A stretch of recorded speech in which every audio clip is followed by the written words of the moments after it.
Hi, my name is Joanna Whitney. I am an intuitive artist and a student of natural law and an energy healer. And I am returning to discuss how to live by natural law principles so that you can rule your inner monarchy. Because I feel like this is pretty important right now. Having um, spent a lot of time talking about how to make decisions as a group and then practicing nonviolent communication, I believe that it's more important to go back to the super basics of how to live by natural law and rule the inner monarchy so that we can live in community and make decisions together. Without those basics, I don't see how we can possibly do it. So I'm going to just be referring to notes that I've taken with regards to this. And the thing is as an energy healer, I can only guarantee that you will experience the same experiences I've had if you're living by natural law principles. You can't very well lie, cheat, and steal, get an energy healing, and then imagine that you're going to have the same results as someone who is actually practicing principles of morality. You do have to be in alignment with natural law principles in order to hope to reap the benefits. And I just feel like these days things have gotten so out of control that we don't even really realize what we're doing anymore.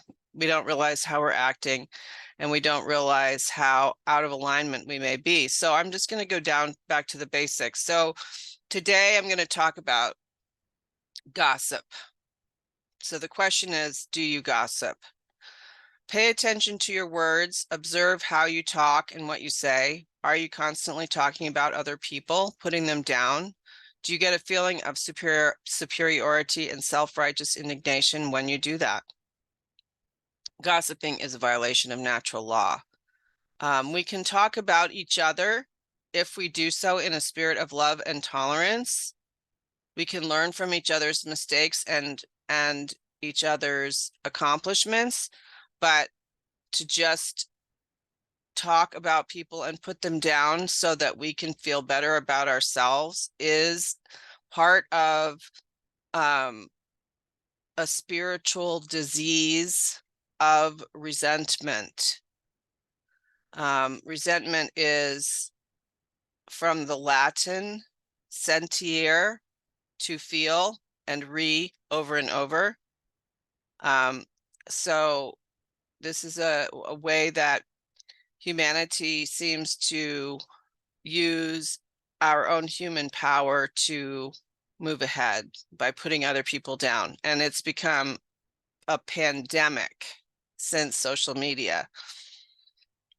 We mind other people's business and we feel superior to them, and that makes us feel good about ourselves, but it's not a true feeling, not a true feeling, and it has a back end of self-loathing, which some people may not connect the two things. If you're talking about other people behind their back, slandering them, and thinking of yourself as superior and experiencing self-righteous indignation as a high, a few hours later, you might notice that you feel extreme self-loathing, feel extremely depressed, and be thinking of ways to distract yourself using substances or other ways. And that all stems from indulging in gossip. You have to ask yourself, you have to pay attention to your behavior. So and I'm coming from a place where I used to only gossip. That was my whole way of communicating with others, was through gossip. The question is, are all your conversations with others about others who are not there? Would you have anything to say to your friends if you were not talking about others? I speak from experience because I experienced this at one time. I'd say over 30 years ago. All of my relationships with others, all of my conversations were about other people that were not there and us building each other up at the expense of others. The recommendation is to get a small notebook and start to write down what you say to others throughout the day. Pay attention to how these conversations make you feel emotionally. Do they make you feel good initially and then later make you feel crappy? Write it down. I recommend to do this daily for a week and then review it. The globalist agenda use reality TV and social media to get people to talk about other people and voice their opinions. The globalist agenda is satanic. It is the antithesis of natural law, designed to create chaos. Natural law is the most occulted science because it is followed by individuals, and when individuals follow natural law, they can live in freedom. But when they follow the satanic agenda, then they are enslaved. And gossip and talking about other people and feeling self-righteous about your opinions of other people's actions is part of violating other people's privacy, other people's right to self-ownership, to choose what they do and do not do. And therefore, it is a lead into slavery. So you're either living by natural law or you're living by Satanism. There's no in between. And so like this is like old time thought. Like if you have nothing nice to say nothing at all. I think our parents taught us that. That is completely been undone by social media. And it leads to slave thinking because it leads to an ideology that I somehow know what other people should or shouldn't do, which is making me an authority over other people. Everyone is an individual. Everyone is sovereign. There really is no collective. Everyone has their own path and everyone has to find their own way. And for me to assume that I know how other people should or should not act is me taking authority. And under natural law, there is no human authority. There's only natural law and God, the spirit. And so I have to not indulge in slave thinking that I know what other people should and shouldn't do. That's kind of a blue trait, I think. I mean, I think both sides of the political lie these days think that they know how other people should think. But maybe the media portrays it more in the blue side these days.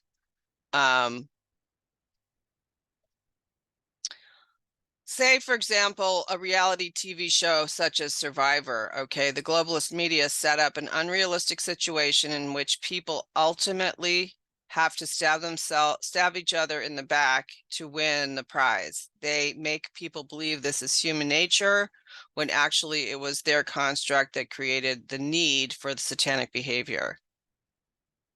So none of these reality TV shows would happen in real life, because real life would not set anyone up to be competitive like that with each other.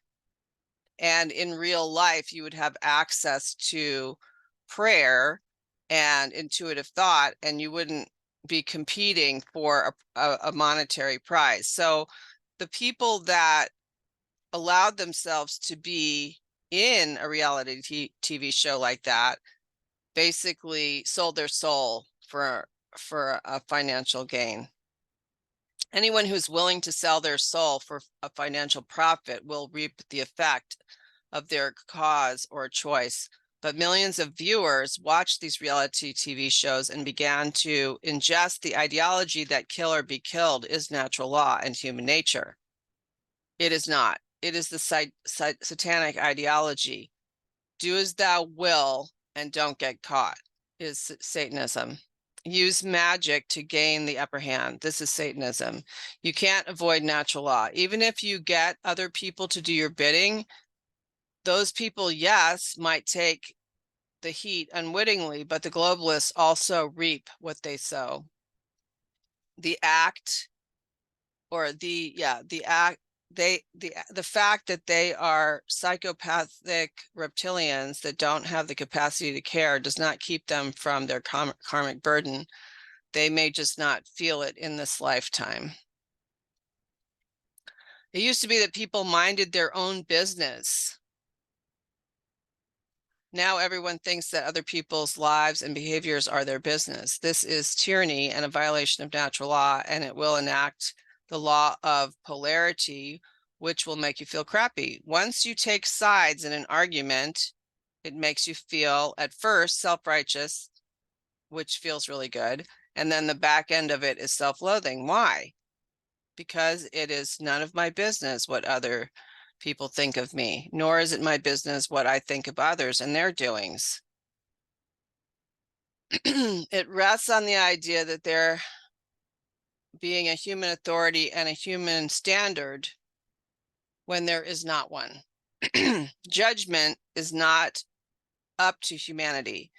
If there is no authority other than natural law and God, the creator, then human judgment should be reserved for people, for personal discernment for yourself, not for you to weigh in on what's right, who's right and who's wrong, unless you want to feel the drama. Everyone has their own path and everyone has to find out what is right and wrong for themselves. It is not up to me or you to tell me or you what is right or wrong. It should have been instilled by parents raising their children, not lowering them. So that's a whole other thing that used to happen, is that parents used to raise their children, not want to be their buddy. Parents knew morality and they would instill it in their kids. And now, you know, people just put their kids in front of the TV or whatever. I don't know. I'm not a parent, so I don't really know about this, but like I am a teacher and I do witness certain things at the school that I'm teaching at. And I see certain children who obviously are not, they aren't getting any attention at home, or they're dealing with a mentally ill parent or something like that. And they have figured out ways to manipulate other kids using tears or whatever. That's completely dishonest. And they will just carry this on into their adult life, and they will not be successful in life if they operate this way, because it's a violation of natural law.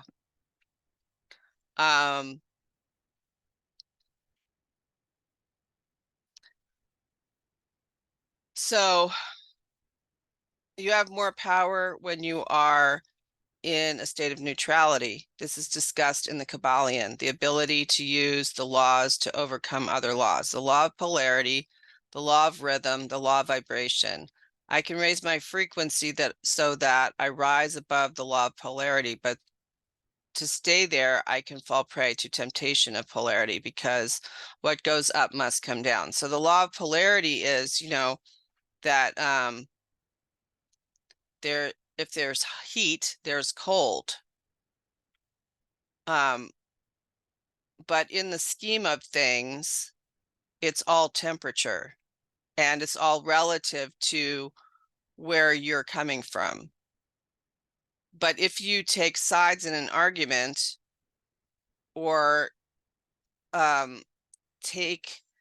make yourself feel better by putting someone else down, what goes up must come down. And that's another law. That's the law of rhythm. And you will plummet into hell as a result of getting on board with the polarized stance. So the idea is that you can rise into a state of neutrality above all the laws and not participate in polarity. And then you're in a better place to make decisions and be an equal person, be in an equal mental and emotional state to be able to meet the challenges of life if you're not polarized in one or the other. And when you're gossiping about other people, I mean, that may seem so trivial, but really it is not trivial at all, because you can't, you're then polarized into that one side, and then you can't have the freedom to change your mind, because then you would have to realize that you've been talking badly about someone and hating them, and you won't be able to move out of your stance then unless you make amends for your behavior and stop doing it. So making an amend means to stop doing your behavior. And if you've caused harm through slander, then you'd have to make an apology to the person somehow or another without causing more harm. But that's a topic for another time.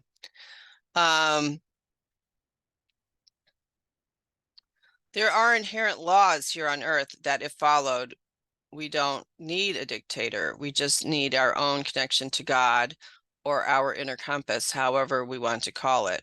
But when we must, but then we must treat others as we would want to be treated. So the question is, do you want others to talk about you behind your back? Do you want others to be your judge and juror? Do you want your friends discussing your private business? How do you know who your friends really are? Do your friends talk about you and then confront you about private things you discussed with them that they discussed with each other? Loose lips sink ships. I recently had this experience. I thought I had friends who then talked about me behind my back, and then one of the people confronted me about it. And I had to recognize that these people were not my friends.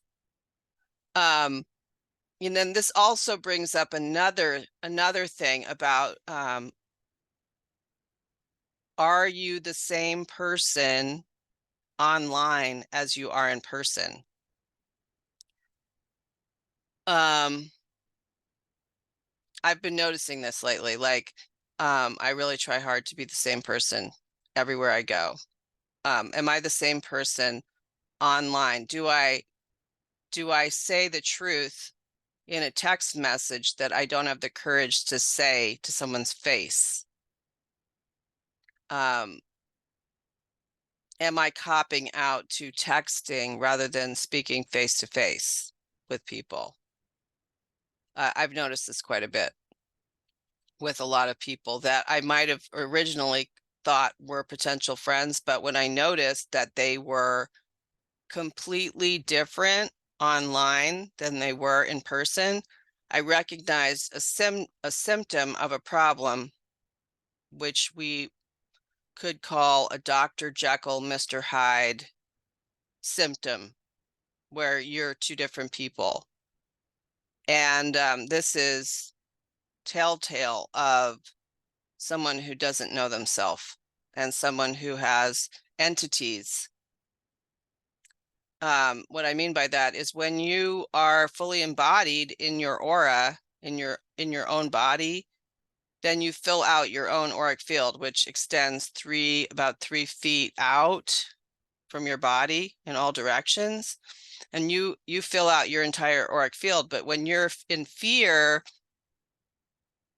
or you're not fully embodying your point of view, and you don't have the courage to do that in person, then you make room in your field for other spirits to come in and be in possession of you. I don't want friends like that personally, because they are very scary. They'll turn on you. And you have to observe people like that. Gossip is the tip of the iceberg of that behavior. But it's been, what would you call it? It's been magnified by social media. So I could rant and rave on social media and then act like a totally nice person face to face. But those two personalities will eventually come, if you're in an intimate relationship with someone who does that, you're going to get the back end of that other person at some point. You can't just have a relationship with the one that you like. The other one's going to show up eventually. Let's see, what else do I have in my notes here? Learning to be quiet or learning to talk it over with a neutral party who does not know the other person. You can destroy a friendship by trusting, by destroying trust by gossiping. How can the person ever trust again once that trust has been broken? It's really quite impossible, I would think, to trust someone who's violated your trust, unless you were in some kind of emergency situation with them and they actually came through. But I wouldn't want to be in an emergency situation with someone who did that to me, because I couldn't trust them. They would maybe set me up to fail in an emergency situation. That's why ultimately my personal trust, is on God. I don't really put my faith in humans because they're human and they're going to fail me. I put my faith in God and try to live by spiritual principles, the principles of natural law, so that I don't have to trust people, because they're going to fail me. But I do have people who in my inner circle who I have been to the wall with, who don't stab me in the back. If you can't say anything nice, don't say anything. But you can create a safe place with another person where you can talk things out. Just make sure that you've picked a person who knows how to keep a confidence. This is a sacred place where you are reviewing your own behavior in the light of what other people are doing that is disturbing you. Something happens during the day and you find that you are disturbed. What next? Are you automatically pointing the finger at he or she? Perhaps you need a confidant to talk things over with. First, you have to get the situation off your mind, so you blurt it out. Next, you take a constructive review of the situation by looking at what you want, what you are doing in your mind to get what you want, what you do to get what you want to the person that has what you want. What is the root? Is it a fear of lack in the universe? These are questions I personally ask myself on a daily basis if I get tangled up, like in the car, road rage, thinking I know how other people should act in the car. I have to review these things if it gets to be an extreme situation. I have a problem with that, where I'll talk out loud to other cars, and if there's someone else in the car, then they get to see how many failings I have when it comes to driving the car. And this is really due to some trauma that I experienced in childhood that I'm going to have to work through using the belief code. Because I do pretty good in the car, but I do have to verbalize my experience, and it's not very pleasant for people who are driving with me. So these are things I have to work on still. But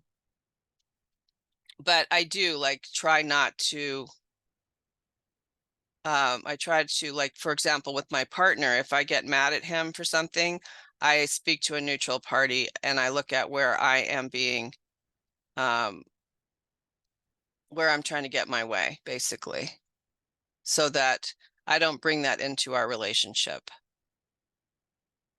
So that's the installment for today about ruling the inner monarchy. And that's what I'm going to be focusing on for the next coming weeks.